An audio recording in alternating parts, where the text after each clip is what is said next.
Après avoir navigué plus de 50 000 km et bravé la glace du Grand Nord, c'est une halte bien méritée pour le Polar Front.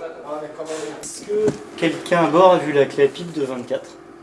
Ce navire va rester amarré 1 mois et demi dans le port de Boulogne-sur-Mer, le temps de réviser totalement son vieux moteur des années 70. C'est un moteur qui est extrêmement robuste, puisque c'est un moteur 2 temps. Et l'intérêt des moteurs 2 temps, c'est qu'il y a très peu de pièces en mouvement. Du coup, ça fait moins de maintenance, moins de casse. Une fois qu'on est dans le nord, il est très difficile de trouver de la main-d'œuvre pour faire de la maintenance, très difficile de pouvoir faire venir les pièces. Du coup, l'idée, c'est de repartir avec un bateau dont on est à 100% sûr. L'année dernière, cet ancien navire météorologique norvégien a été transformé en luxueux yacht de croisière.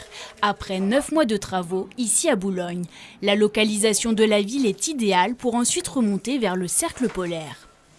L'idée, c'était de faire de la maintenance en France, mais sans descendre trop au sud. Donc on a de nouveau étudié le cas des ports présents sur les côtes nord. Et à Boulogne-sur-Mer, on est plutôt très content des partenaires avec qui nous travaillons. Le Polar Front a déjà 36 expéditions à son actif. Le navire emmène une poignée de touristes vers le mythique Grand Nord et le Spitzberg, à la rencontre des ours polaires. Des voyages qui affichent complet malgré un prix élevé. Je pense qu'il y a aussi un désir dans ces zones vierges d'être dans un contexte un peu plus exclusif, plus intime. Seulement 12 passagers, ça permet de profiter pleinement en fait, de ces zones-là et d'avoir une expédition authentique. Le Polar Front repartira le 10 avril prochain, cap vers les fjords norvégiens.